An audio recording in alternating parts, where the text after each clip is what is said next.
energize, and I'm just going to sit here and look pretty.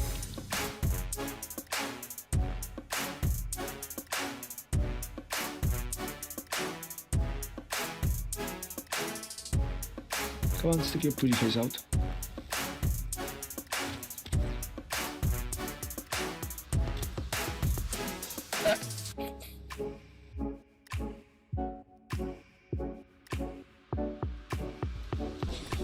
I have an odd feeling we're going to get our asses kicked here. Yep.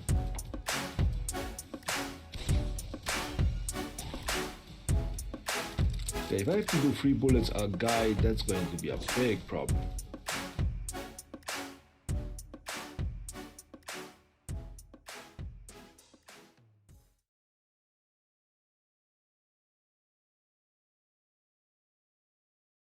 This is as pretty as I get. Did you watch the video that I did for you? I saw the clips, yes. I'm gonna blow myself up a little bit so you can actually see my face. Yes. Okay. So first of all, a lot of my followers do know who you are. If you want to just tell our lovely friends a little bit more about who you are, who is QQ? Well, QQ is I. I'm a what do you call it? I'm a small streamer of Twitch. I gotta fix this. Yeah, I know. Just keep going. I'm fixing it. The way you do it is click on the top. There's a little squares and make it panel next to panel, and this way you will be able to. Or you can do that. I know, but then I can't see myself. I know. Just keep talking. I'm good. Anyway, so I'm a small streamer on Twitch. I started about almost to the date 3 months ago. I stream variety of games. I let my chat ask me almost any question they want, and regardless of how difficult it might be. I don't know. I tinker in my spare time. I like tinker with what? I build stuff. So like the shelves behind me and the bookshelves and a bunch of other things. I build. So I build things. I like physical kind of thing. Yeah. Cool. So why did you start streaming? So I started streaming before. So this is not my first rodeo. I've been pondering around streaming for a while, and then eventually I was put in a position where for my job I had to record my lectures. Mm-hmm. And so I started tinkering with equipment and mics and whatnot. So that was this. And then once that took off and started gaining some traction, I decided, hey, I'm gonna go on Twitch and become ninja, become the next big streamer. Yeah. Make millions of dollars and drive fancy cars and all that. You know the story. Yeah. And so what? And so I tried it, and for a while, I think 2 weeks, I streamed to 0 viewers. Oh wow! And then life happened, and I was like, well, that's a fail. Oh. So that was kind of like, and kind of moment, and so I given it up, and then came the end of last year in December, and I was like, you know what, I'm gonna go on Twitch, look for an idea of how to play a game called The Long Dark. The survival game where you're stuck in Canada and you're freezing cold and there are wolves and mooses and whatnot. And because I was trying to figure out, it was free on Epic, so I was like, I'm gonna figure it out. I couldn't find anything on YouTube. And I strolled into your channel. Again, I always prefer to pick the smaller streamers versus the big streamers. Yeah. So that was always kind of the go-to for me. And well, that kind of happens, right? It's just you show up and you start talking, and then you rated Angel, and Angel was was kind of supportive, and then the whole thing just kind of bubbled up, bubble, and then eventually I got to playing Among Us with this huge streamer. She has like 12 viewers and like 200 or 300 people following her. It's like, yeah, one step down from Ninja, but it's like one step down. And then I was like, let's try this. So this is kind of how it happened. Yeah, so you've mentioned Ninja a few times. Who would you say is your favorite streamer? Like big, small, like who is some of your favorites? Well, definitely not Ninja. I think he is a little stuck up. A little bit, I think. Yeah, kind of reminds me a little bit of like Tim the Tatman. I don't know Tim the Tatman. Oh, he's crazy. The people I'm currently having on my list of people, the big streamers I have on my follow list is a guy called Tai Killer. He speedruns Path of Exile. Oh wow! And the reason why I watch him is because this absolute no bullshit demeanor of I don't care. Path of Exile is crazy though. it's tough, yes. So that this is the guy that I kind of enjoy watching. What else? I watch every now and then. I watch Code Miko.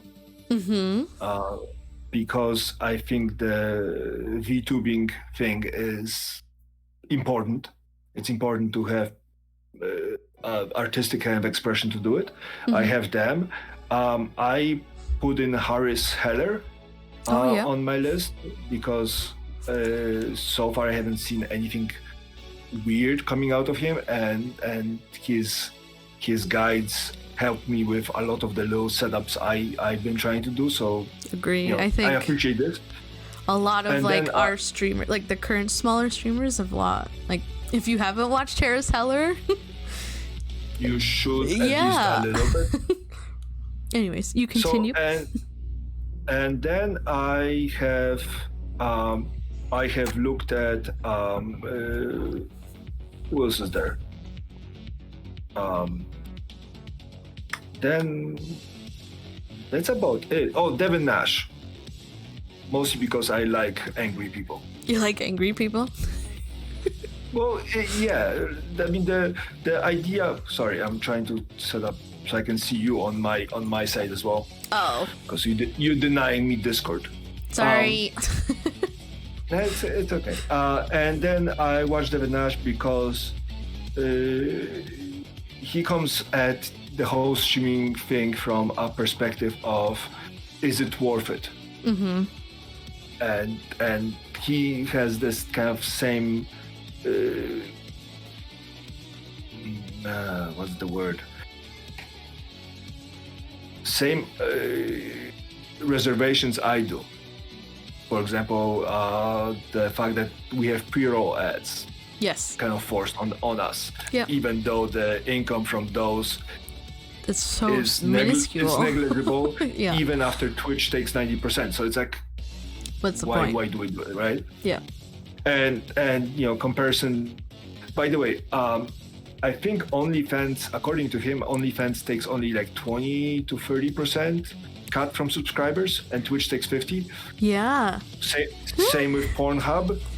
They only take 20% off the top. I did hear though that YouTube doesn't take as big of a cut as Twitch either if you stream on YouTube.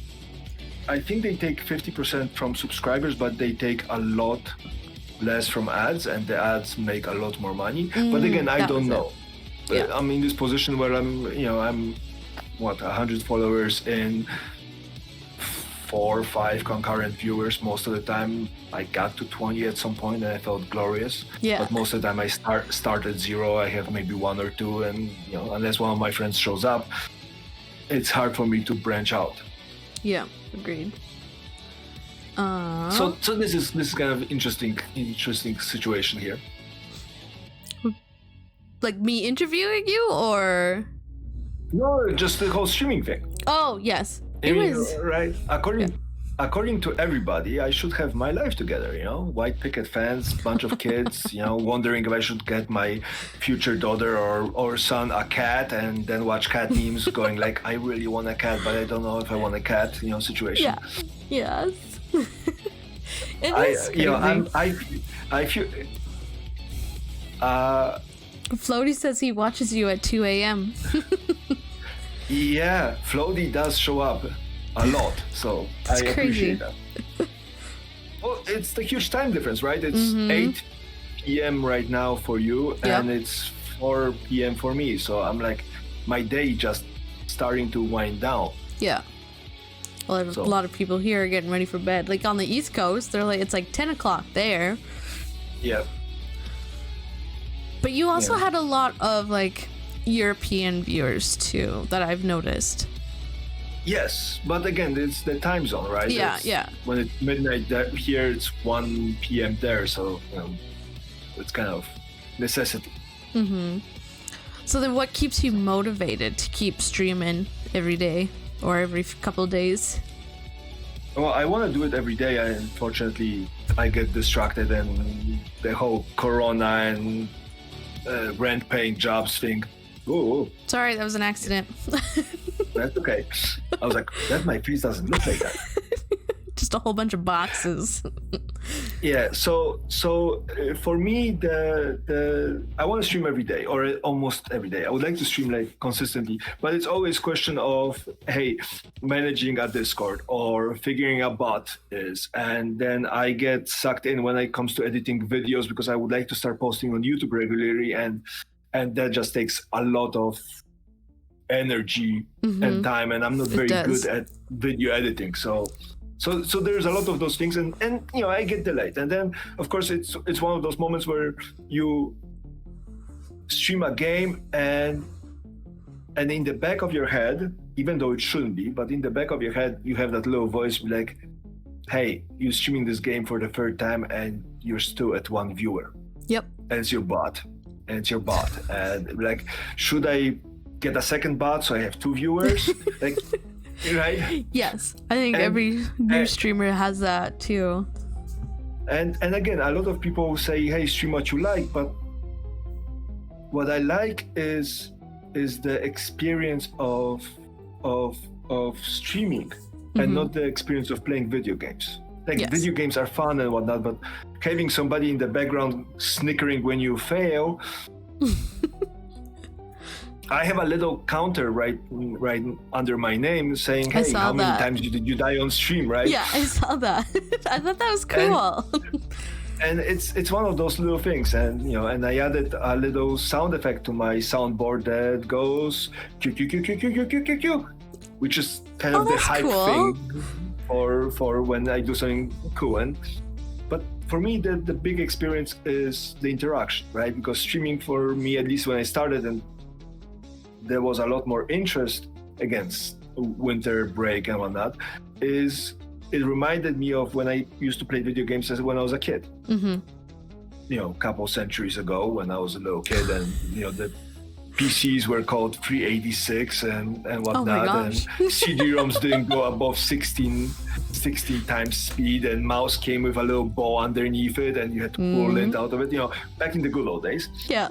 I remember playing games with my brothers, where one of us sat in front of the computer, and the other ones were standing around, being like, "Hey, you should do this, or do this, or do this." Just kind of this not anxiety, but this kind of excitement about succeeding together. Yes. And for me, that was awesome. I agree. I think that's definitely like one of my favorite things. It like when you're playing a new game, for example, and like how like your chat and your followers are all like with you and like watching you fail, like you mentioned. But it feels different because if I fail by myself, it's just irritating. But when I fail with people watching, I'm like, oh, don't get too crazy. If you fail by yourself, is it really a fail, or is it just sad? Probably just sad. Right? Yeah. Well, that's exactly how I feel. Mm-hmm. I look really red in your stream. Do you? No, you're good. No, it's okay. There's nothing you can do about it. I mean, it could be just me. I'm all blushy. Yeah. So you mentioned that you played video games with like your brothers when you were a kid. What was like some of your favorite video games that you played? Oh God, I'm gonna date myself so much. There was Lands of Lore, which was a kind of a dungeon crawling thing. Unlimited Adventures by Wizards of the Coast. It's a D&D thing. Eye of the Beholder, same kind of thing. Blues Brothers, where you ran around and hit things with hitting elements because of jumping around. So that was a kind of cool game. Like it was from the movie? Oh, let's see if I can pull it up.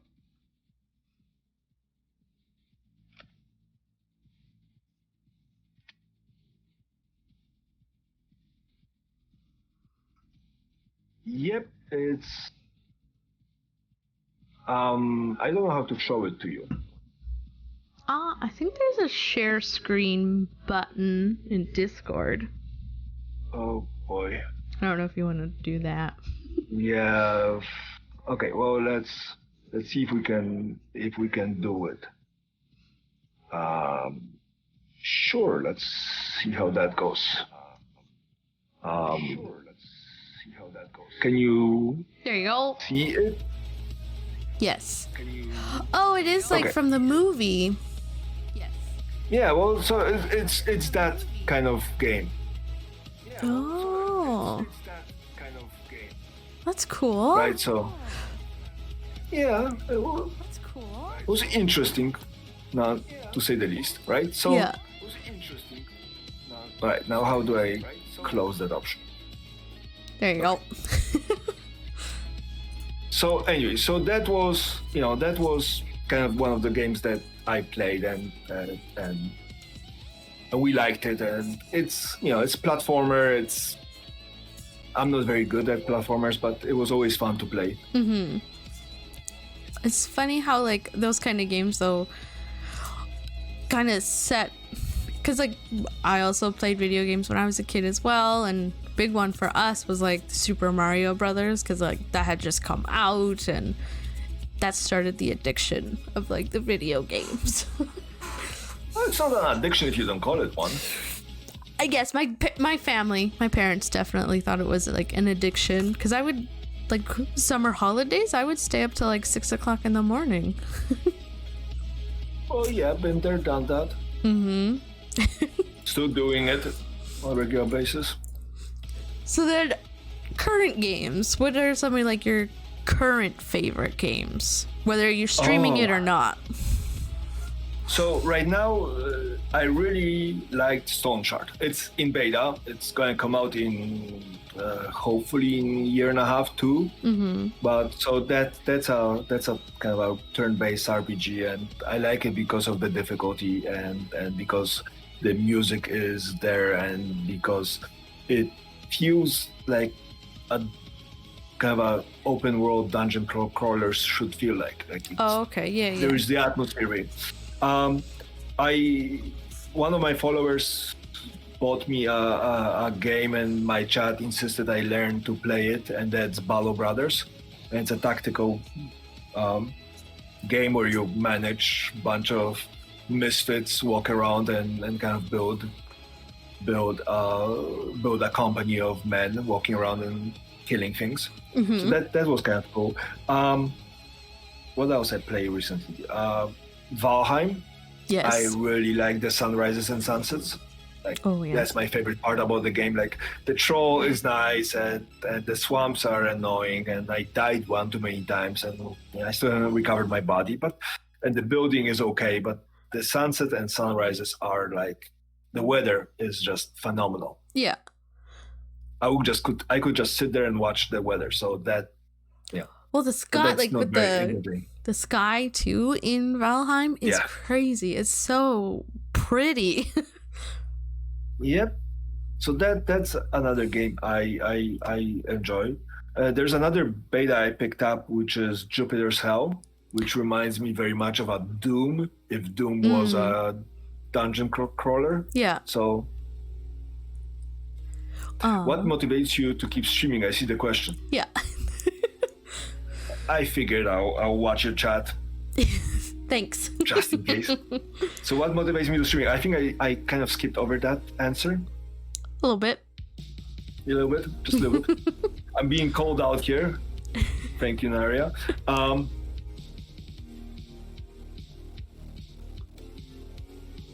I think there's two reasons why I'm streaming. Two big ones. One is I wanted to change what I do in my spare time. And I'm not saying it for a living, but in my spare time. I want to do something that has some growth potential and something that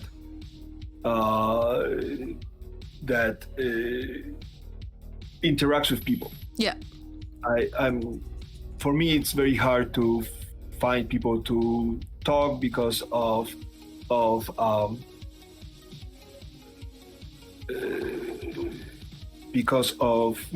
Corona, because of age difference, because I don't do bar hopping, and because I'm picky, I suppose. And just there's a quality I'm looking for in a person, and that's not always easy to find. So that's part one. And part two is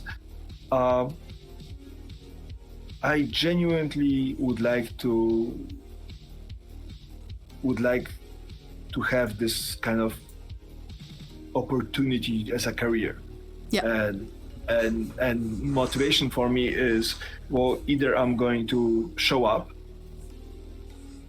bad day or good day. Sometimes it's kind of hard, but I'm going to show up and actually attempt to do it, or this is just another excuse to play video games for 8 hours straight. Yes, you stream a long time too. And I don't need an excuse. The biggest thing is I don't need an excuse. If I want to play video games, I should play video games, right?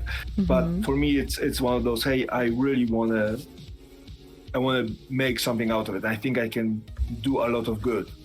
Maybe not make a lot of money, but maybe make a couple people happy, or support somebody or whatnot. So for me, the motivation is kind of like, hey, this is an investment right now, and hopefully this will provide me a platform to do something nice. Yeah. Or something positive. True.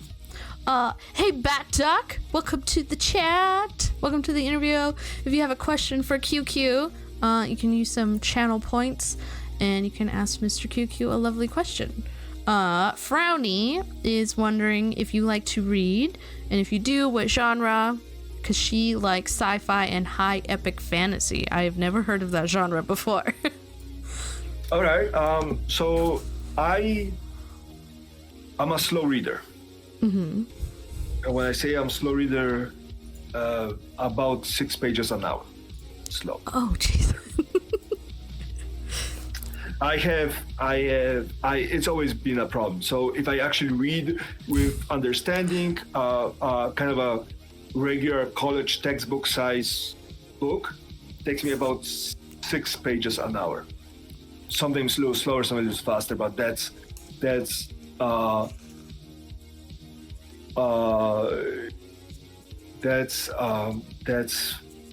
fast I read. So that becomes a problem for read. And I always had a problem with reading, and dyslexia is not helping. So I never actually, it's hard for me to find a book that I like to read. And when I was in middle school and high school, I was forced to read books I really had no interest in. Yep. because I like technical things and I like certain fantasy books. So nowadays I read.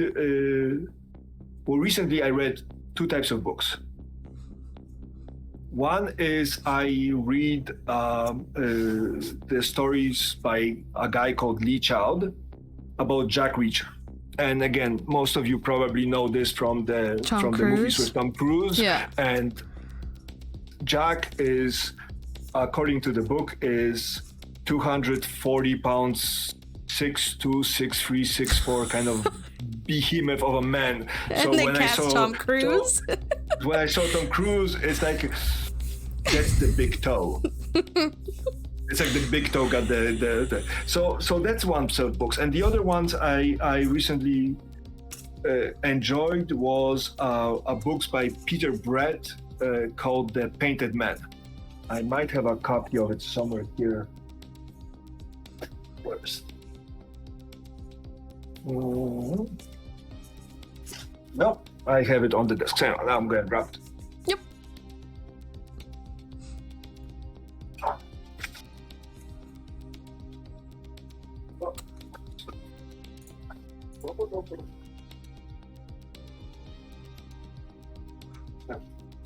Making a mess. All right, so that's what it looks like. Oh. This one is translated into Polish. This one is in English, but Oh, that's kind of cool.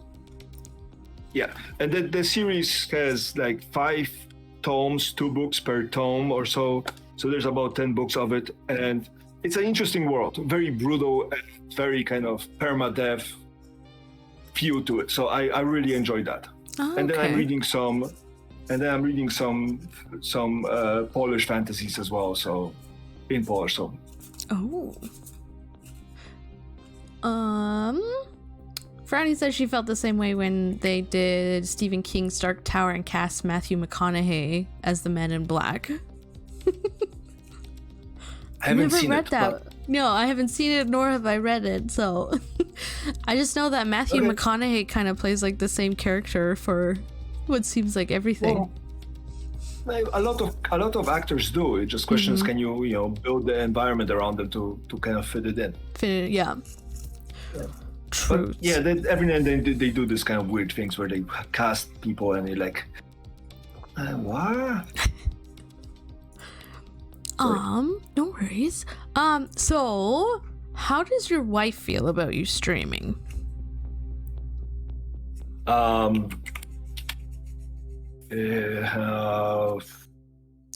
That's a complicated question. No, it's an honest question, but it's a complicated question because she is extremely supportive. That's good. To an extent I have not experienced before from any of my partners. Well, that's awesome. Extreme support. Yes, but it also provides for us a level of stress because you are absent Yes. Yeah. at times when she is home. Like she has kind of a 9-to-5 style job, and I start streaming in the evenings. Yeah. And if anybody has been following my channel, I finish on regular. I finish between 1 and 6 a.m.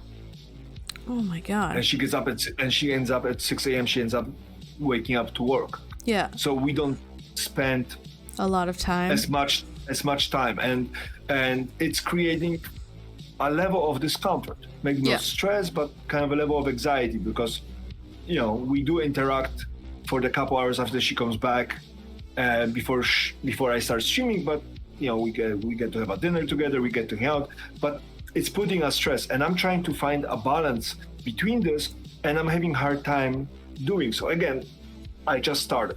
Yeah. Right? Yeah. I definitely I thought. Oh, sorry. I feel the same way. Like my husband is also very supportive and wants to give me everything that I need to make sure that I am living out my dream. But there is like that same thing because we have a daughter, so basically once we put her to bed on like Tuesday, Thursdays, and Fridays, I'm like in the office. I'm getting ready for things, making sure that everything's running. And then even on the weekend, with like the start of like the YouTube and the TikTok stuff, I'm editing videos a lot more. So we don't see each other as often as well. And it is like they want to be supportive, but they also want to see you and not just on like your screen. So it's definitely a hard balance, like you said. Well, I mean, and how do you balance it, right? You know, it's a whole thing when you at least I thought that it's going to take me about 100 days before I even get to affiliate, before I get the 50 followers. Yeah. Nope. It's going to take me 50 days, maybe 100 days, maybe 200. I wasn't expecting it, and then I blew up. I got to 50 quickly. Very quickly. Like, took me, 12 days, 14 days, something like that. It took me 2 weeks. Yeah. So something that's supposed to take 100 days took me 10 days to do it. And it's like,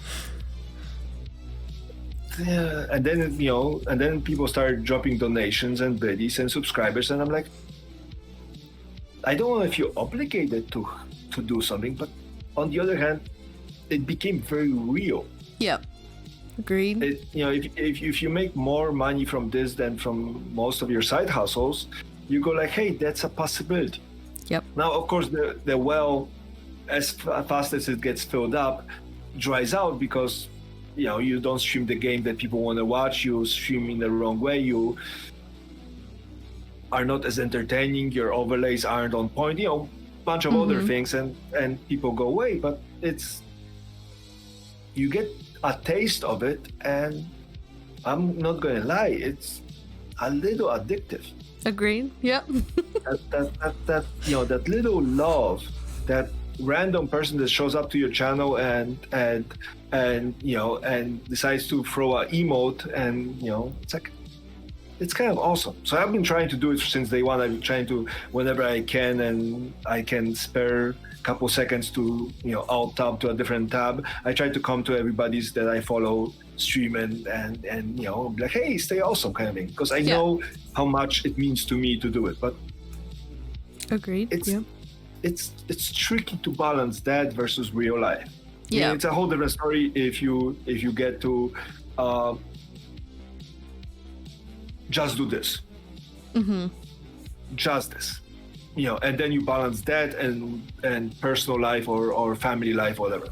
But if you have that, a job, money insecurities, rent, COVID, equipment, calling the network provider because they decided to throttle your internet because apparently you're using too much, or call the electric company and ask them what the hell they're doing by creating blackouts so often that you cannot stream, right? Yep. It gets a little tricky, right? I haven't even looked at taxes, and that scares the bejesus out of me. Because I still haven't figured out how to do it. Sole proprietorship, LLC, do I work for my own company? Do I not work for my own company? Do I have deductibles, not deductibles? And then you sum up all the money you spent last year on gear to do it for taxes, and you're like, I spent this much on video games and a mic and a bunch of cables. And again, I don't regret this. I don't regret the fact that I bought a more expensive mouse. I used to have a mouse that was $10. Now I bought a mouse that was $50 because I just felt like I'm going to give myself a little early Christmas present, right? Or I bought myself a nicer keyboard, and I was like, and I use it, and I don't feel I'm going to be going back. But again, it adds up. $50 here, $20 there, $100 there, right? And then when you get to audio equipment, it's like $200, $300. It's like, what just happened? Well, it's not even just what happened. It's where do you draw the line? And everybody says, hey, you can stream with just your phone. Put your phone to your face and go, and stream. Yes, you can. But again, most of my equipment came from the days where I decided that I am going to be one of the best teachers around, and I'm going to record my lectures in 4K. So my students get, the 1080p experience that they know, because I also know the professors, some professors use their laptops cameras and no editing, bad lighting, and just it's a crapshoot. Yeah. Right. So I was trying to do better. So a lot of my equipment came from that. Of course, ask a university to pay you back for equipment. Yo, I don't think so. I asked them like, hey, can you provide cameras? Yeah. Because I want to record my lectures. They're like, yeah, you have to go out and rent it, and then you have to return it the same day. And I'm like, oh my gosh. I'm just going to buy it. Again, that's not a this at the university. It's the educational system as a whole, right? There's holes in it, and a lot of the shortcomings that I think we experience in general are because there are holes in the system. Because there are small flaws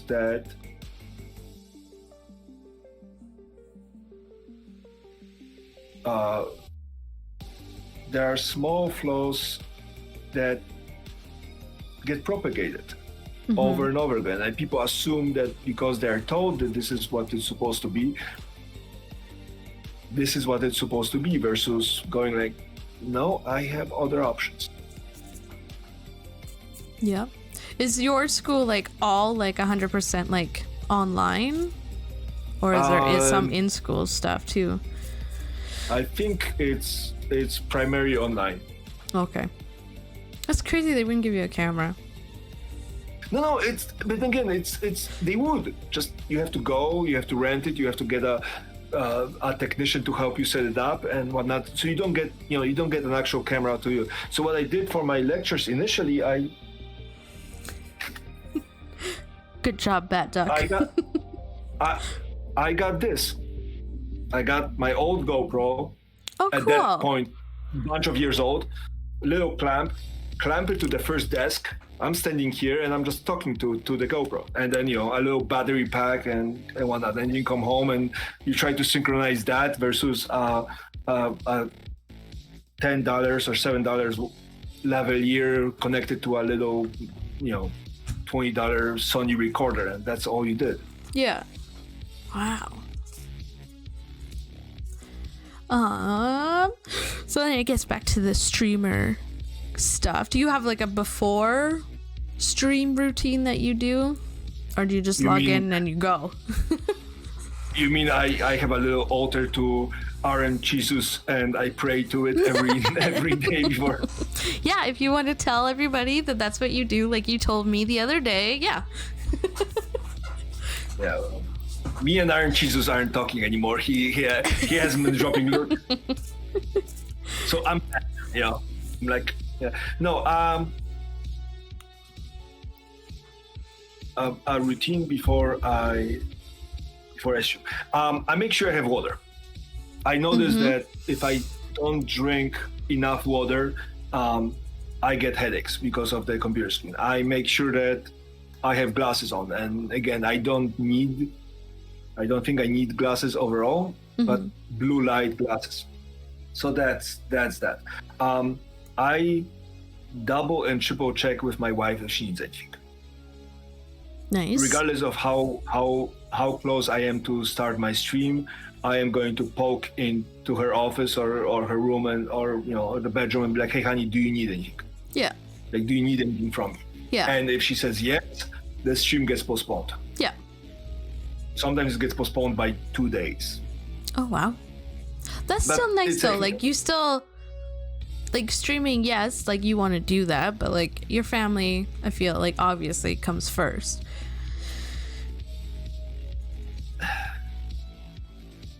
I don't want to disagree, but it's at this point, well, if it wasn't very obvious by now, my partner is the best thing that happened to me 5 years straight.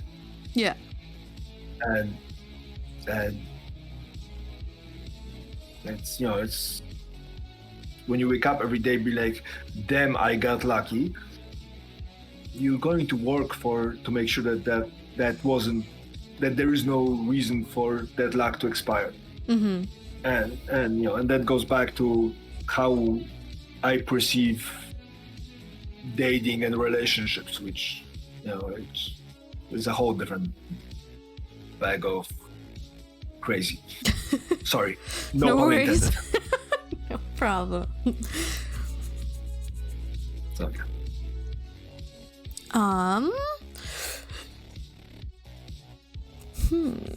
So I've been told there's difficult questions, so I'm waiting. I have some questions. I wouldn't say they're difficult. So then what would you say is like the hardest and easiest part about being a streamer? I feel like I have like a general idea of what you might say, but I'm curious to see What's the hardest and most difficult part of being a streamer? the hardest and the easiest part. The easiest part. Yeah.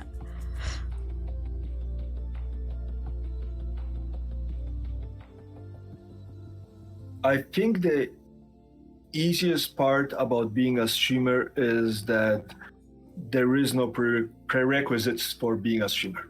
Mm-hmm. I Yeah. think that's one of the things I'm finding out, that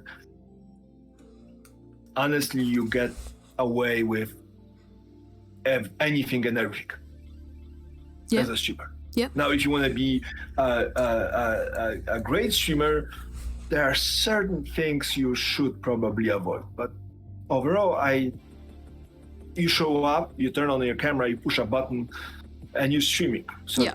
and you are a streamer, right?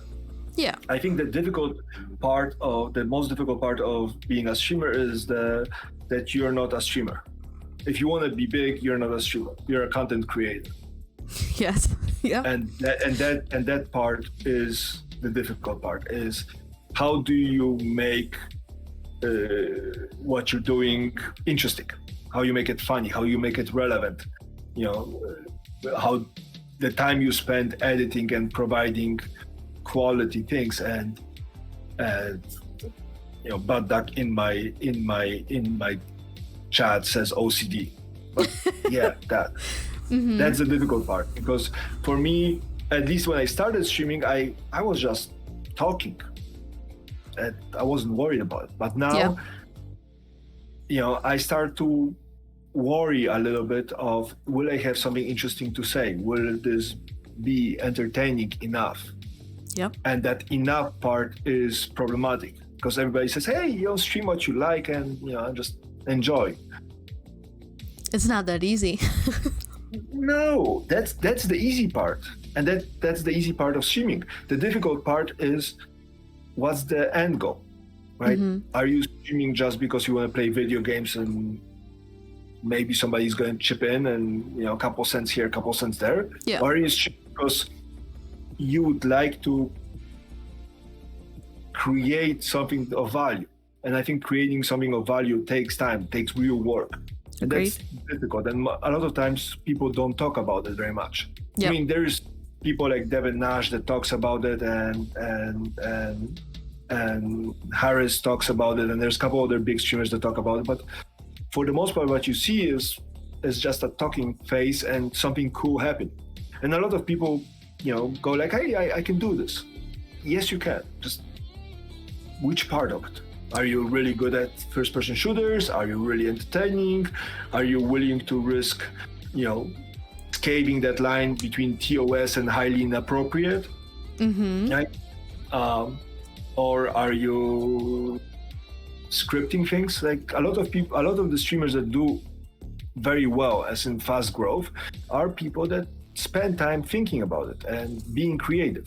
And being creative is time consuming. Agreed. It takes a lot of juice, and when you're starting out and I apologize, you're an adult. Accurate, yes. Right, and there's stuff like rents, right, and taxes and whatnot that you have to take care of.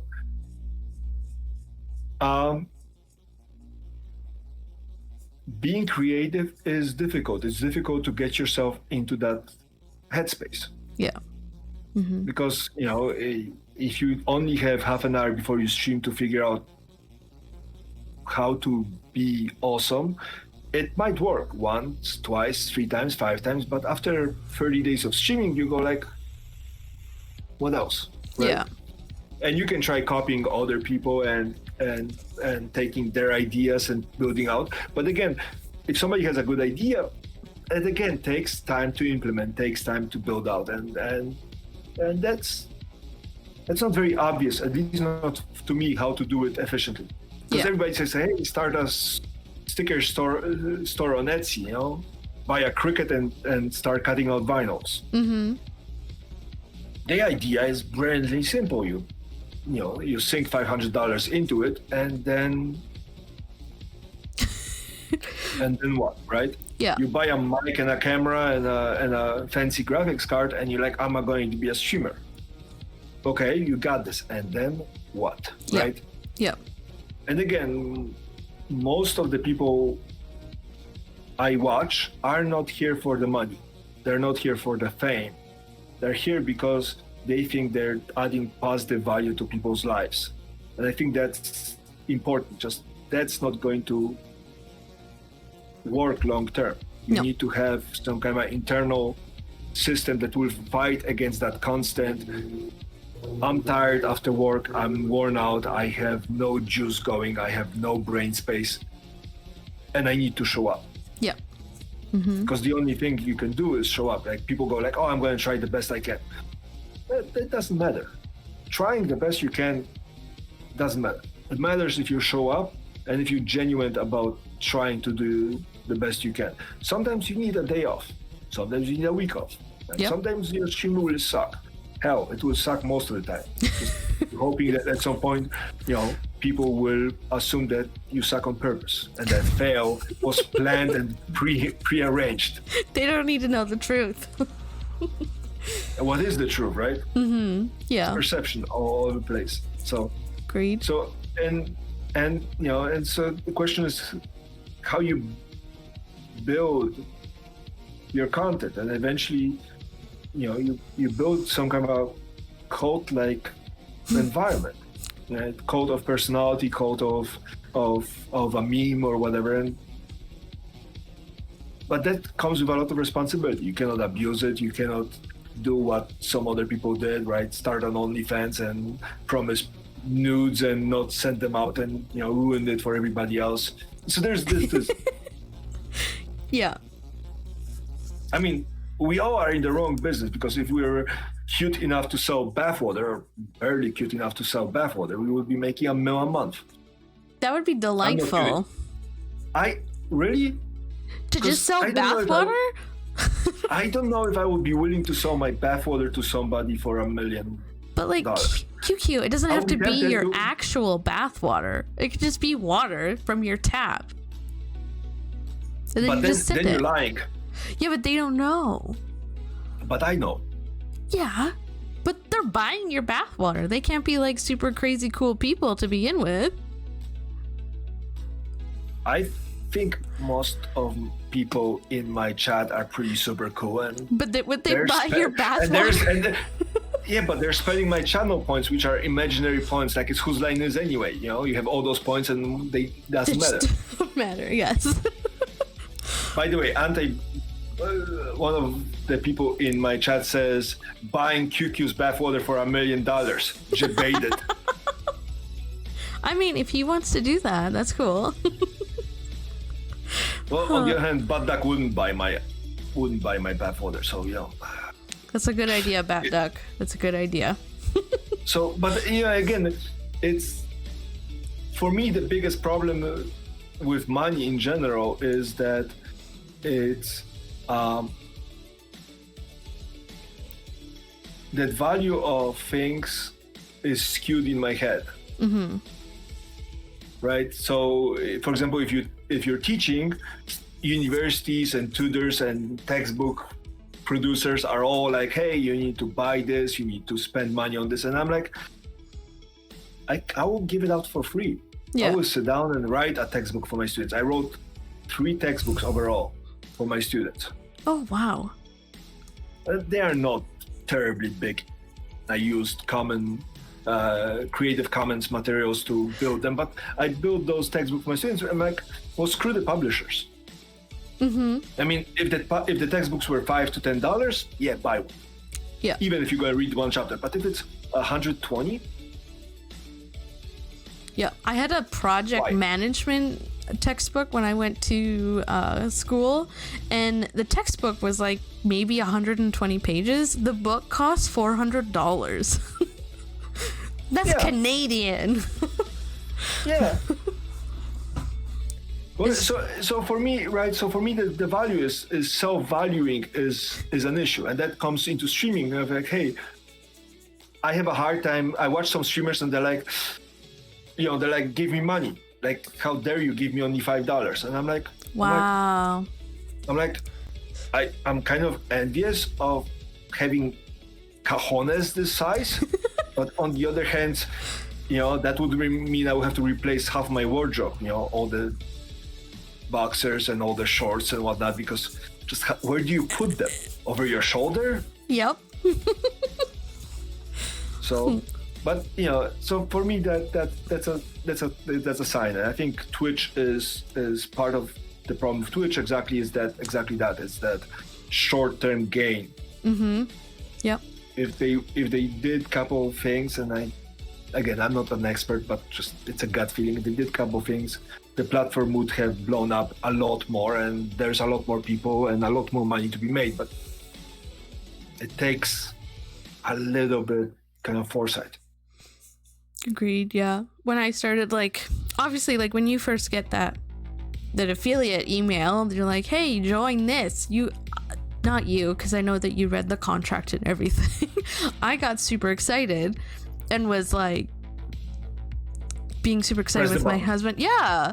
And I signed it and went on with my day, and I should have read it, and I should have looked more into it, and watching Harris Heller's YouTube videos, as well as there's somebody called Big E on YouTube as well, and he made the switch to YouTube, and he talks about why he did that. And I think when you're first starting out as a small streamer, is a lot of times you get that email, and you can see it all over Facebook and TikTok. People take the screenshot of that email and they post it. They're like, yay, I got accepted to the affiliate program. But like you said, now what are you gonna do? Because you can't just keep going down this path. You gotta add a little bit extra if you want to become the next ninja. I have the affiliate. Well, the ninja is you blow up. Eventually, somebody comes around like Mr. Beast, drops a bunch of money and bunch of followers in your lap, and then you actually are good enough to do it. I'm sure he's pretty good at Fortnite. At least he was really good at Fortnite, right? And Fortnite was very popular, and the whole thing just spiked. But the affiliate program it's not exactly difficult to do. No. Right, it's free followers that's about you watching yourself and one or two friends more. Yep. Right, so that kind of goes away. And 50 followers, that's not exactly getting it in a couple of days. That might be difficult, but over a month, that shouldn't be too difficult for most people. Yeah. Or 2 months, right? So the affiliate program by itself doesn't do anything for you. No. What it does, it puts ads on your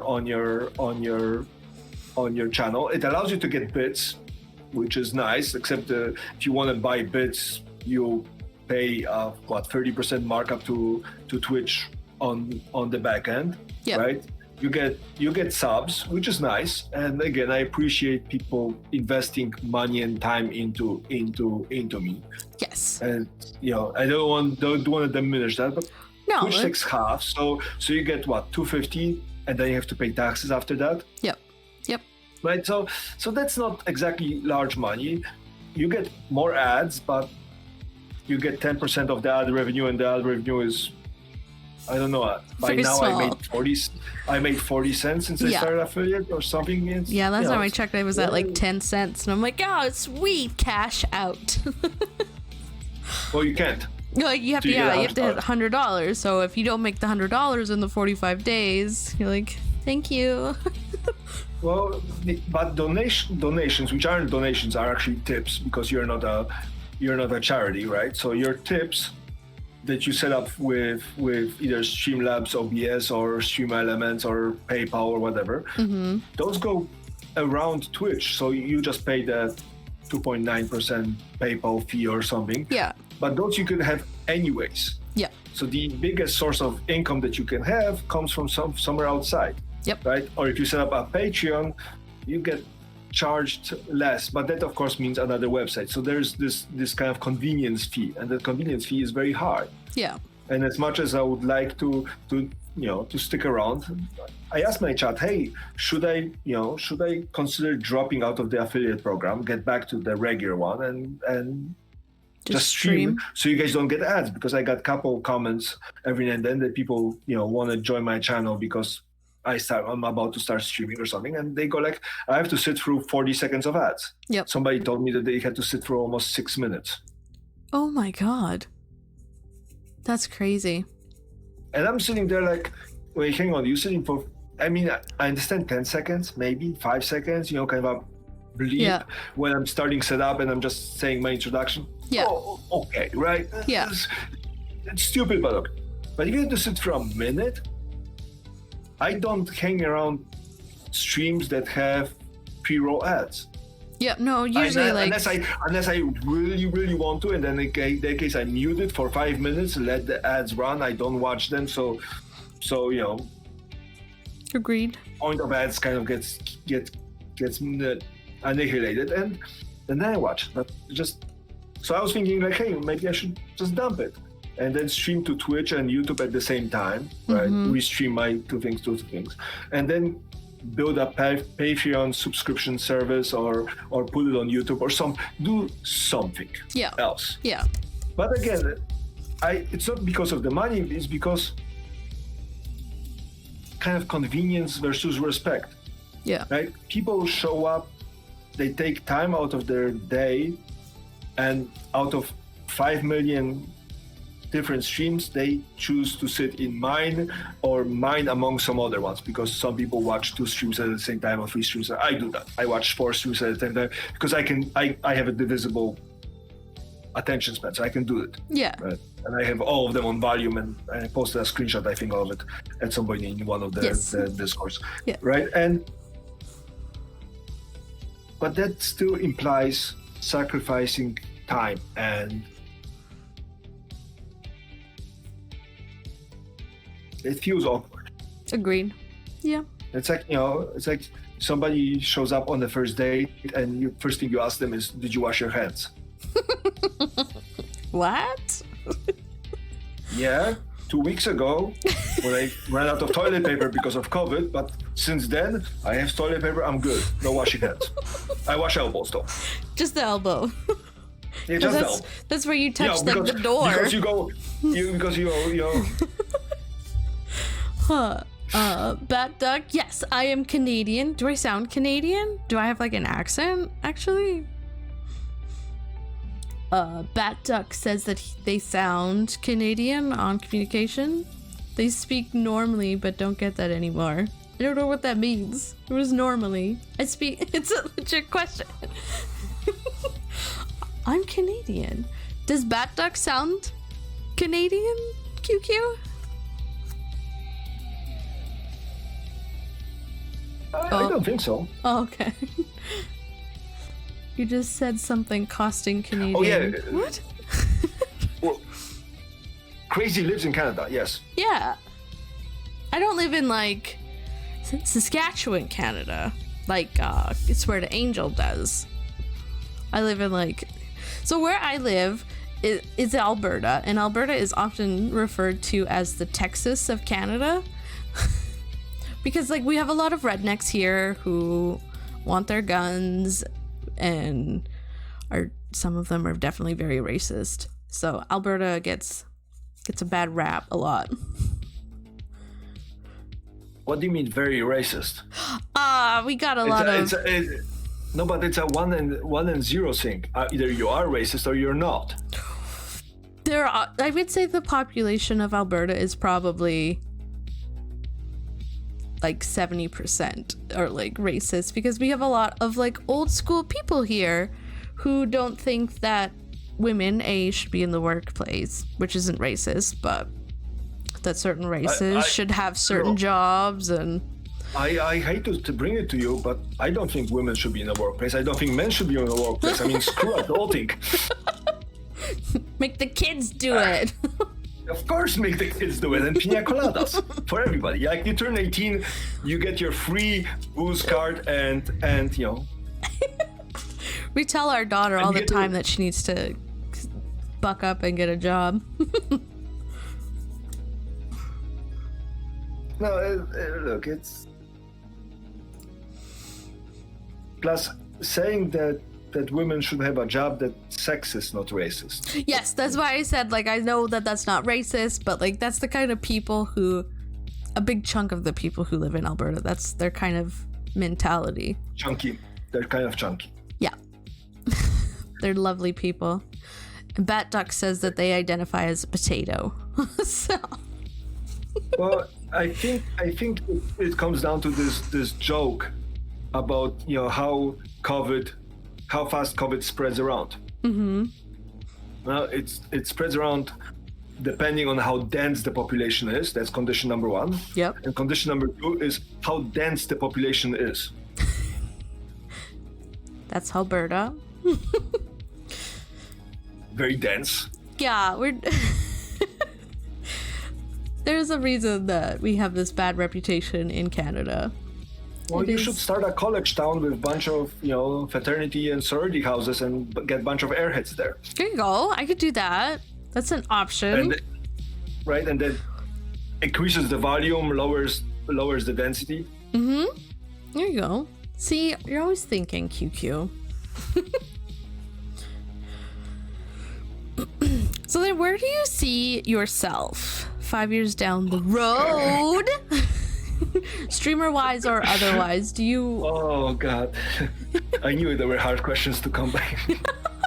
This is like the classic like interview question, like when you go to a job interview, where do you see yourself in 5 years? Alive. I like that. And that's a genuine question. I used to work as a chemist, and I used to work with stuff that, well, let's put it this way, it was extremely toxic. Let's leave it at that. Mm-hmm. And at some point, I talked to somebody, and they said, "Hey, you shouldn't be making plans past 4 years from now." Mm-hmm.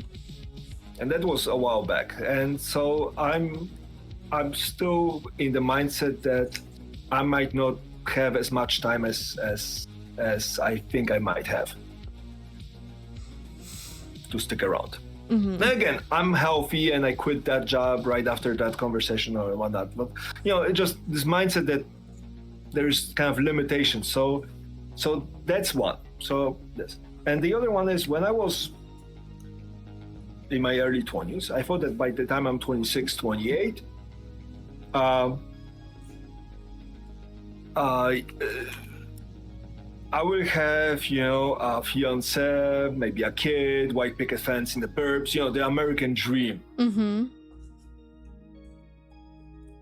Let's put it this way, I'm a couple years past 26, 28, a decade, a little bit more than a decade past, and I have no idea what I'm doing. I think when you're a kid, you think that once you turn 18, that you're gonna have like everything all figured out and that everything will come easy and you'll have like all of this money to spend stuff on. But then you get adult money and you don't have time to spend it, or you don't have enough to spend. Well, it's one is this, and the other thing is I think the people I watched as role models, right? Mm-hmm. Came from Europe, and all of them had this kind of progression of middle school, high school, college, 1 degree, maybe 2, maybe 3 degrees later, and then a job doing something brainiac-wise, and that was kind of the progression. They got married in between, and it was just kind of, I don't want to say easy, but kind of straightforward flow. And I thought I was going to be in this thing. Mm-hmm. And my first choice was out of I finished high school in the United States, and one of the first choices was what college you go to. Hmm.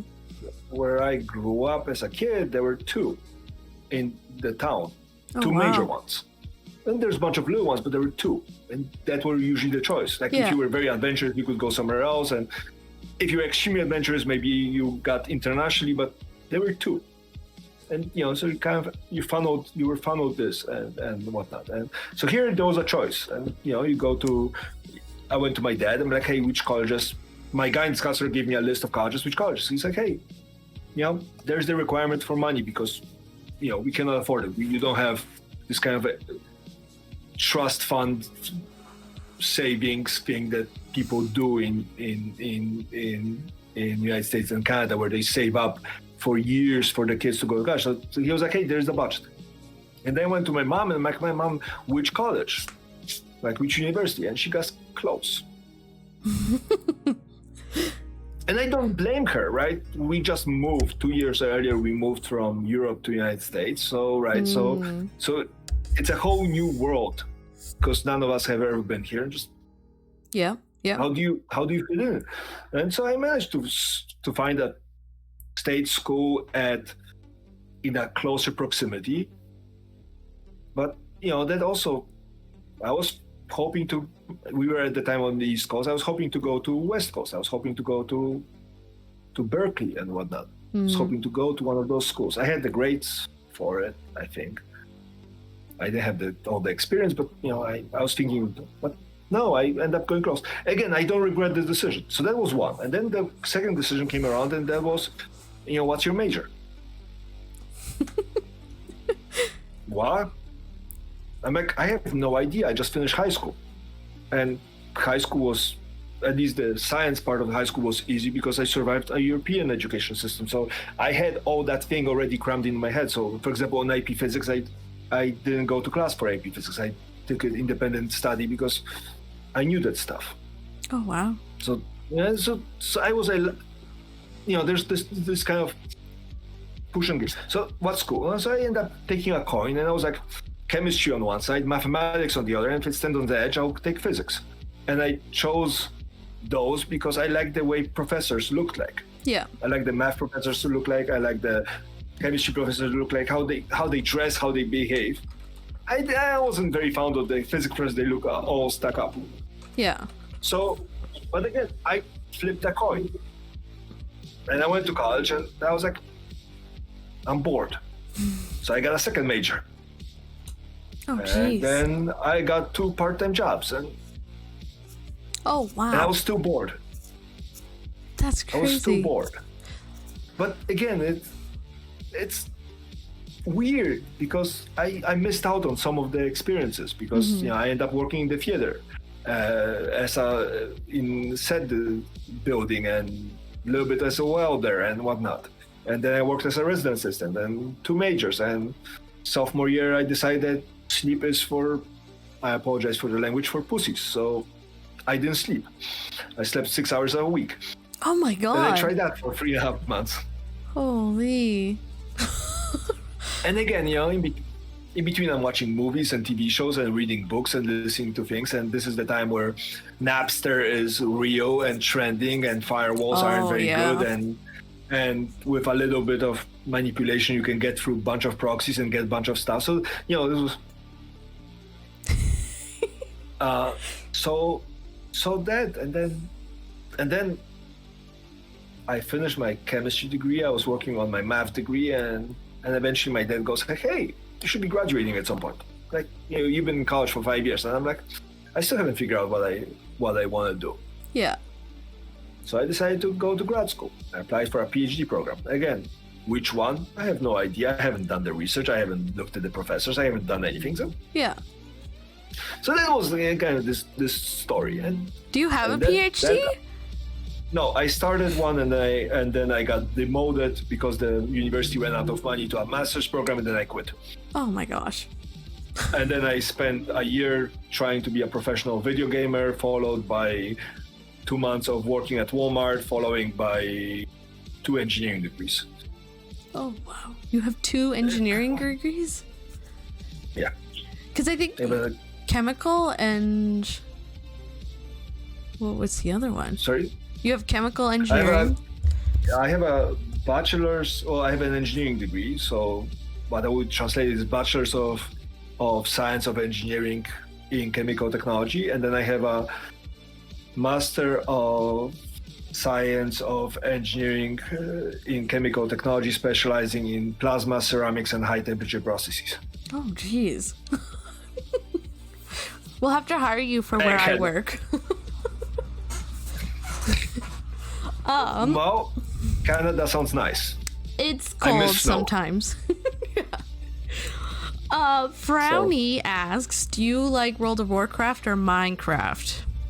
I never played Minecraft. I watch Minecraft. I watch Dream speedrun things, and I like his things. Mm-hmm. And I played WoW for a while. I tried to be a professional video gamer in WoW.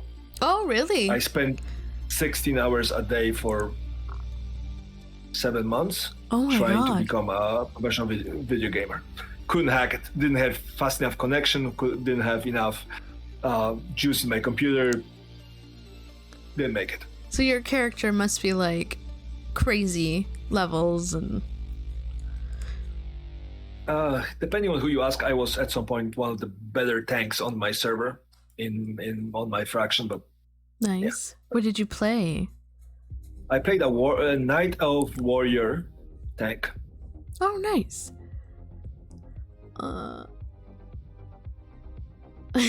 Bat Duck says, so yeah, I feel pretty dumb hanging with QQ, but watching his gameplay gives me hope in life. That's nice, Bat Duck. Feels a little backhanded, but yeah, sure. It's one of those compliments that you're like, is that a compliment? Oh, it is a compliment. I'm sure it is, and I appreciate that. But I'm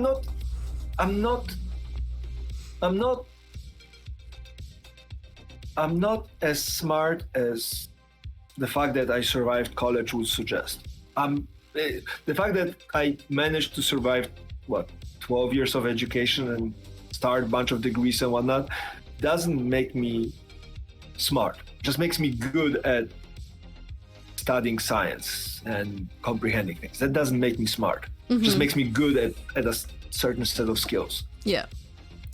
I mean, most of the work that I done for private companies, both in biotech and in R&D, can be done by almost anybody from the street.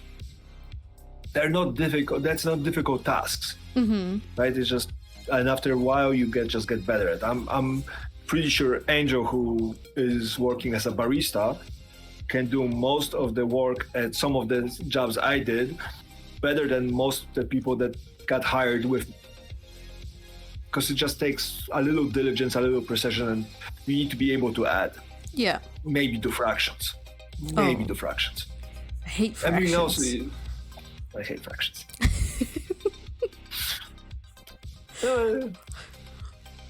So you came to the US like while you were in high school still?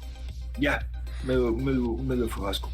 Okay. Is there like a crazy difference between like the European education and the US education? For me it was, yes. Because I know you mentioned like your AP physics was like you didn't really need to go to the class. The first time I opened a science textbook in college, like really opened and actually read it, was when I was in graduate school and I was teaching my students, and I did one of those. Unwrapped the book and I was like, this is how you open the textbook, and this is the index. Because before that, I didn't open my textbooks. Besides, getting the problems for homework, I actually didn't open my textbooks. Oh, wow. Didn't have to. That's crazy. It's not. It feels like it's crazy, but I think a lot of people, how do I say it so I don't lie and don't tell the truth? I think a lot of people don't give students enough credit for how smart they are. And I think a lot of teachers are not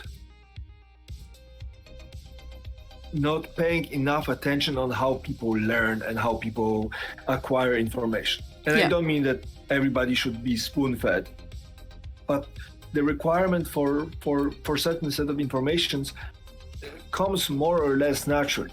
Yeah. And there are holes in the system. I mean, I took biology in middle school, like most people in America. Just the difference was that I took biology one lecture a week, and my textbook was just as thick as yours, and then I was required to go through as much of it as you did. Mm-hmm. So the density of information was a lot higher. And again, the consequences of that was that a third of my classmates in high school, maybe half, was doing crystal math just to pass final exams. Wow. Just to study. So there's an extreme the other way. I got lucky. Yeah. I had parents who saw value in education and spent resources and money on books and sitting down and explaining. But I got lucky. I'm not a example of a rule. I'm an exception to some extent. Mm-hmm. And again, that comes at certain costs, social costs, for example. I got to high school in America, and although I was faster to do math and whatnot, social interactions, being able to stand up and talk for, say, a minute about yourself, well, I don't know how to do that. Every other word is interrupted by and True. Yep. Right. So there's something for it. We didn't have chemistry labs as intense as here. Again, I got lucky because I ended up in a rich district or rich neighborhood, so my school was well supplied. Again, by chance. Mm-hmm. There was a little bit of work by my parents, but by chance. And but I didn't do experiments in my high school. And I got to US, and suddenly there's experiments. There's like things you can touch, things you can do. Textbooks are provided, right? So rented out from school and whatnot. So there's theater, there's poetry recital, there's dance things, there's band, there's a lot more things happening. And you get to do presentations, and you could do other things. So you get kind of social expansion. So I don't know which one is better. Mm-hmm. I mean, the fact that you're book smart or you're socially less awkward. Yeah. Yeah. I mean, there is lacks in education, of course. Yeah. The fact that there is a TikTok challenge where people say, "Hey, write your name without lifting your pen from the paper," and I'm sitting there looking like, that's just handwriting. Yeah. You mean cursive? I remember doing that in like grade 3. They don't teach cursive anymore, which is crazy. So and then again, if you type everything on your phone, I mean, why do you need cursive? You don't need to, yeah. So Frowny, her and I, we work together. Her son is in grade 2, I think, and the way that they're teaching kids now to do subtraction is crazy, and it's very different, and it puts a lot of stress even just like on the parents now, because everything's like at home learning, that they're giving these alternate methods to like teach you how to subtract like 2-digit numbers, and it's like crazy.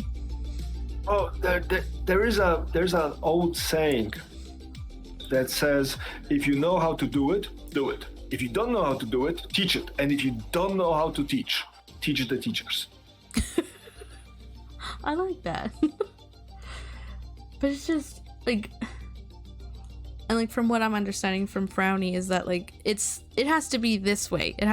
You have to do your subtraction and like show your work this way. You can't do it like how like millennials were taught. So it's just, you're gonna have to explain to me this whole concept of show your work, because I think that as far as bullshit goes, that's like the biggest one. Well, that's the other thing that like her son is having, is because like he understands math. Yeah, so he doesn't understand why he has to show his work, because he's like, that's the answer. Just, I don't need to tell you how I did it. He's like, I just know that that's the right way. That's the answer. There's this real story that goes like this. Miss Monique, why are you failing my son? Well, because he didn't show his work for his math problem, so he must be cheating. Mm-hmm. No, he is not. I saw him sit down at the dinner table and do the homework, right? And she's like, then where's his work? He's like, he did it in his head. And the teacher goes like, well, I can't do it in my head, so he must be cheating because he cannot be smarter than me. Yeah. Most of my homework problems in middle school and high school, I lost points because I did them in my head. And I didn't show work. Well, that's like the other thing, like in the real world, like after school and everything, you don't have to show your work. You have your calculator, you have Google and everything at your fingertips, and if you can do it in your head, that's cool. Nobody's like, oh well, you need to show me how you did that. Well, I am going to caution it against this approach of doing things in Google or your phone for a very simple reason, is because if you don't understand how it's done, you run into a problem. And that showed up as an example at my university, where students would come in from other classes and be like, hey, I have this fancy program, spreadsheet, whatever, to solve this problem. And I, by accident, deleted a cell in the spreadsheet and nothing works now. Yeah. And I'm like, well, what this spreadsheet calculates? They're like, I don't know. I'm supposed to get this number, and I suppose if this number is bigger than 5, abstract saying bigger than 5, the test fail. If it's below 5, the test succeeds. And I'm like, well, what is the test testing? They're like, I don't know. So I'm like, hey, can you show me a piece of a chapter where this thing is? And they're showing me. I'm like, oh, okay. Let me show you how this is done on paper. And they're like, I'm throwing them the big formulas, and they're like, oh my God, this is such a big. I'm like, don't worry. It's just like Shrek. You peel it from the inside out. You do the small calculations. All of them are additions and divisions. That, exactly not very difficult. Just looks big. And I taught them how to do it by hand, and they're like, it's faster to do it by hand than to type into the formula. But yeah, sure. But as long as you understand it. So the fact that you can do things on the internet is great, but if multiplication to say 100, I'm not saying 1,000, but to 100, in addition to 1,000, causes you problems. A lot of the problems we're having right now in the Western world, I think, is because people suck at estimating. Mm-hmm. They have no imagination of what numbers mean. So, as an example, when we moved in here, we got accused of having a leak in our pipes. Mm-hmm. Okay, we have a leak. The leak, I believe, was. Are you okay with gallons as a unit of measurement? Yes. Or should I go with liters? Liters is preferred, but if you need to use gallons, that's fine. So I'm going to go with gallons because hopefully, most people will be. So we got accused of having a leak that leaks almost 8,500 gallons a day. Whoa. And every single conversation I had with plumbers, the water supplier, and everybody else was, did you check your toilets? And I'm sitting there like, 8,500 gallons. We're talking Olympic size pool of water a day. Like, that's not a leak. Like, if it was a leak on the property, we would be underwater because apparently it was leaking for 40 days before somebody actually decided to do something about it. So for 40 days, 8,000 gallons a day, right? And you do the math and it's like 8 times 4, 32 times 10, 320. So it's 320,000 gallons. Wow. Now multiply times 4, and that becomes 1.2 million liters. Of it's like, just no water anywhere else? Well, and I'm like, do you understand how much water there is? And they're like, yeah. I'm like, no, you don't. You see an 8.5 on a spreadsheet which says kg, kilogallons, right? And yeah, that's it. You don't understand the size of it. And a lot of the problems come from that, right? Yeah. Same with coronavirus. People are like, oh, there's 30,000 people dying out of coronavirus, or there's 500 deaths, and people are like, I don't think you understand how much space 500 bodies occupy. Like, right? Same with food and whatnot. People can count for 2 days shopping, but now imagine you have to feed 100 people. The amount of potato, rice, meat, right? Tuna. So a lot of the things just get out of it. And I think the new ways of people teaching people this aren't teaching people the value of numbers. Sorry, I'm raiding, I'm so boxing, we should go back to streaming because I'm talking about the education versus streaming. That's fine. Huh.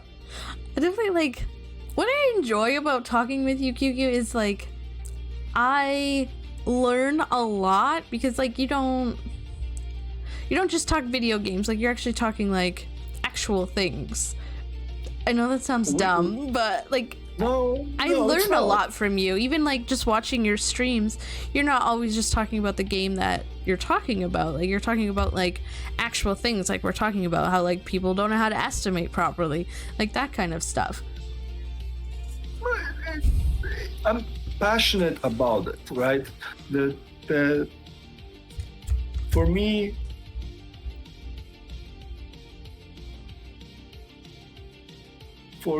it's important for some reason that people are cognizant of space around them.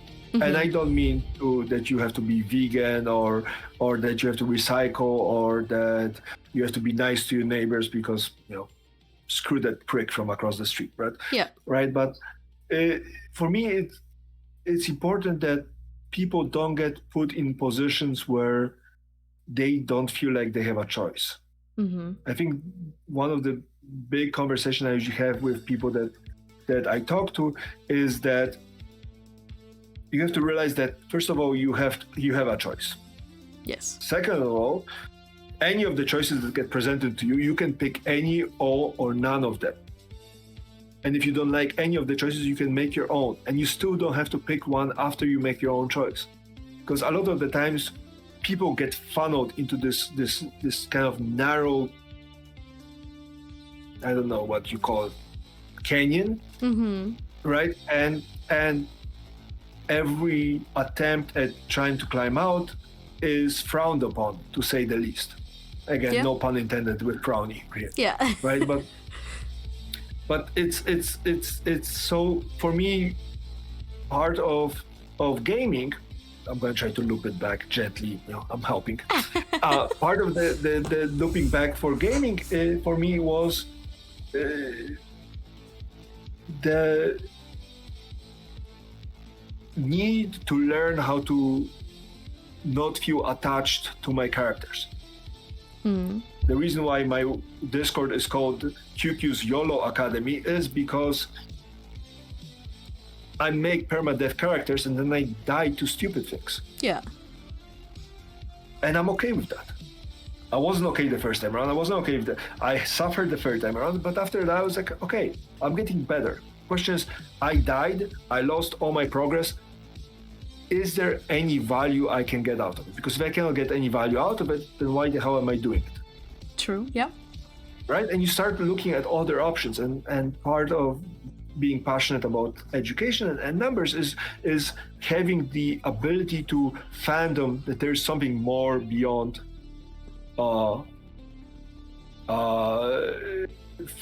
something beyond the lines that were drawn for you. Right? You don't have to be just a mother and just a housewife and just a cook and just a parent and just secretary and just this person, just that person. You can be anybody you want. And again, it's more or less difficult, and there's uphills and downhills and whatnot. But like when I spoke to my parents about me changing jobs,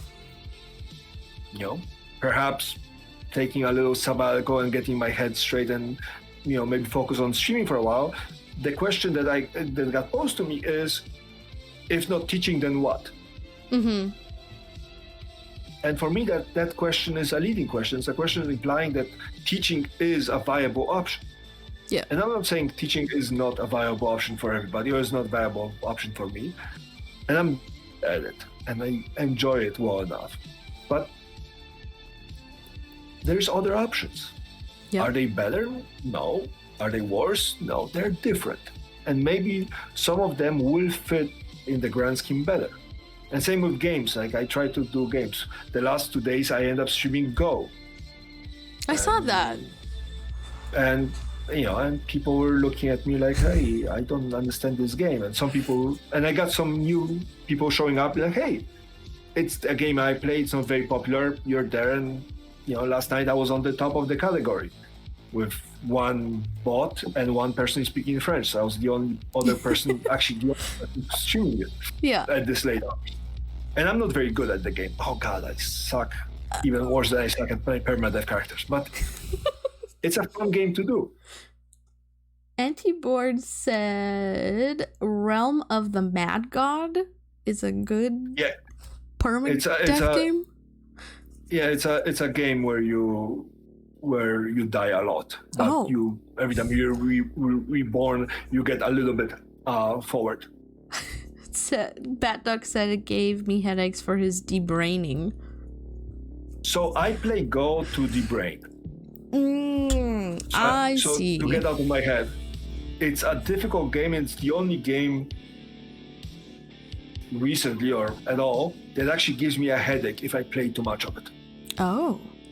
Because it's so intense. So the game actually is very, very simple. You have those kind of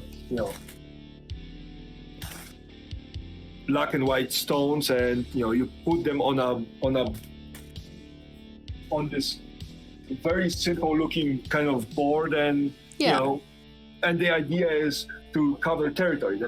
The tricky part is that there is no RNG to it. There is nothing else. All the information is there. Yeah. And the question is, can you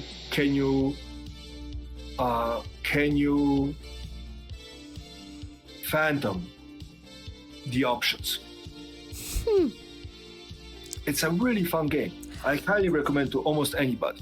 It's difficult and simple rules, but difficult to master. But it is. I see Bad Duck is saying that debraining is building things in Valheim. Valheim build-a-thon. Well, maybe we should at some point sit down and build something big. Yes. Because Bat Duck plays Valheim too? We should just all play together. Yes, he helped me build the highway to the swamps. Oh, that was Bat Duck. Yep. Oh, cool. We will have to do that. He was covering my behind from trolls when I was building things, and I was killing the Grey Dwarfs when he was mining rocks out. So I missed Bat Duck's comment in your chat. I don't know what that is. I'm trying to not to look at all the chats, but you have the other bed. Oh, that I'm not. I have the other bed that he's not supposed to touch. I get it. Yeah.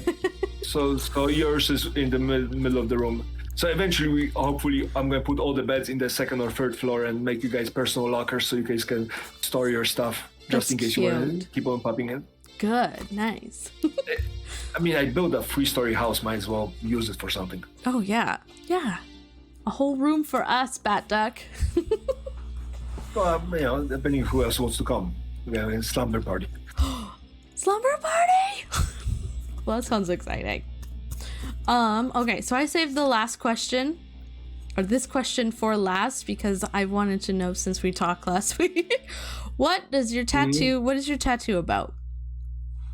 Oh, do I have to show it to everybody so we are all on the same page? Yes.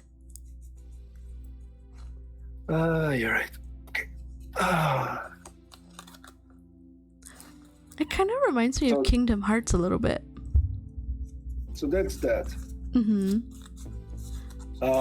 So the tattoo is a reminder not to invest in people. That's the short version. Mm-hmm. So it has the two pieces. It has a little heart to it, and it has like a spiral wall running away from it. So a lot of the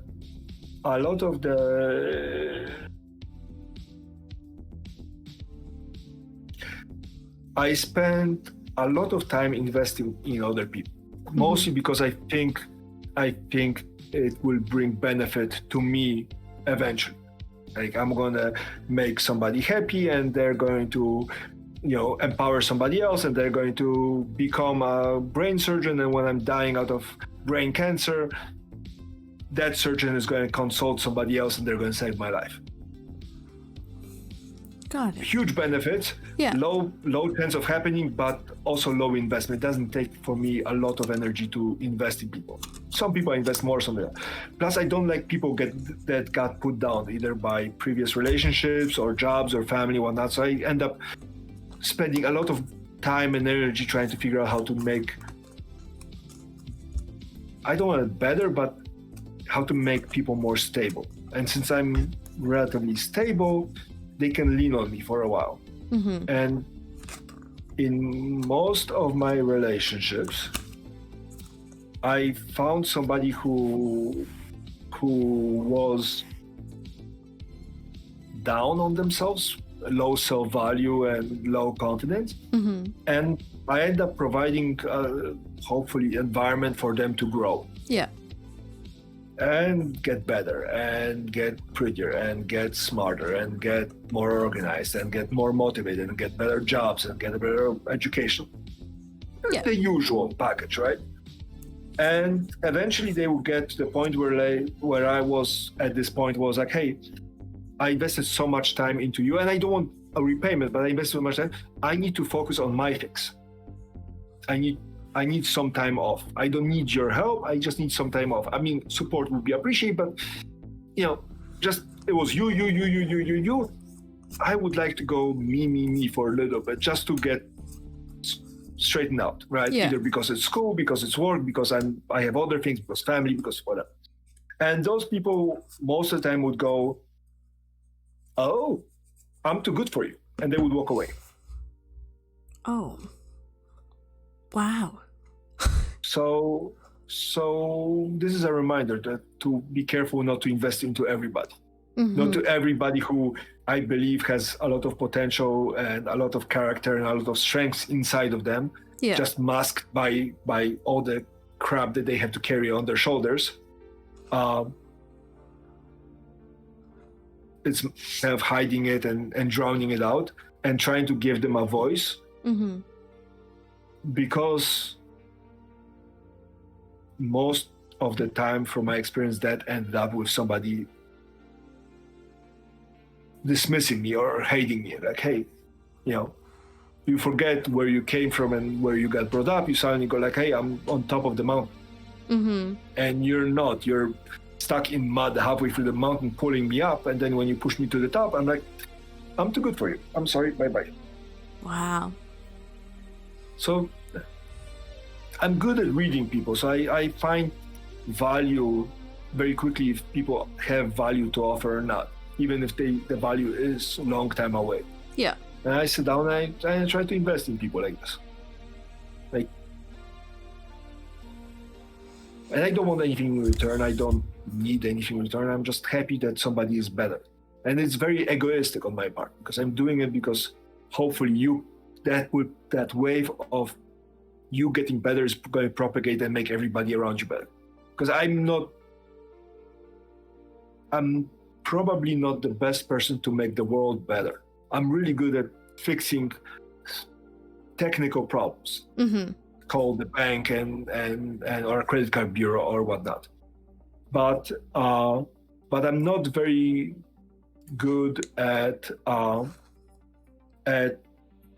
social things and chit-chatting and being polite and this political correctness, and I'm opinionated, honest, and straightforward. Mm-hmm. That's not a very good combination for somebody who's supposed to be a social butterfly, right? So I'm not a social butterfly, but a lot of people are. Mm-hmm. They surround themselves with people. They are capable of bringing everybody else together. So I take those people and I try to elevate them, right? I think you have much more, much higher capability of making a community happy and entertained and forward than I do. Mm-hmm. I don't. So I get to show up in your chat and be like, hey, you're awesome. And It's a small investment and it makes you propagate that farther than I can. Mm-hmm. Right? It's one of those, at some point, most of us will end up in a world which needs politicians and not warriors. And I'm a warrior to that extent. I can see that. So, oh, Frowny, you're flirting. I appreciate it. Oh, well, this was nice. I learned so much about you.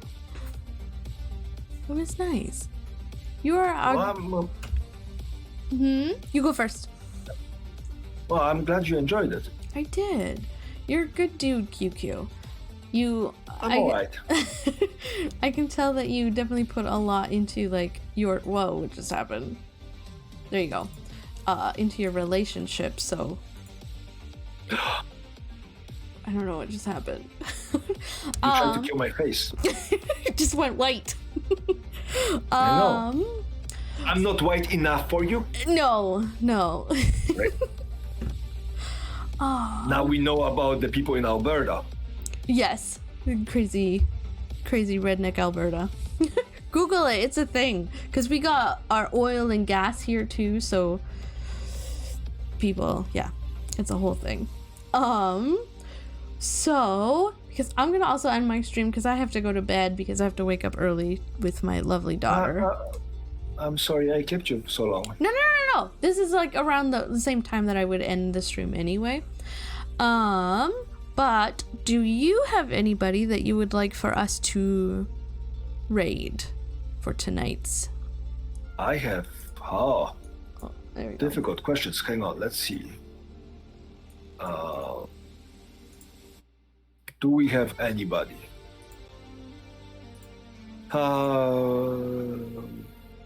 Well, there's this girl Crazy. She's streaming Just Chatting right about now. How about somebody else? From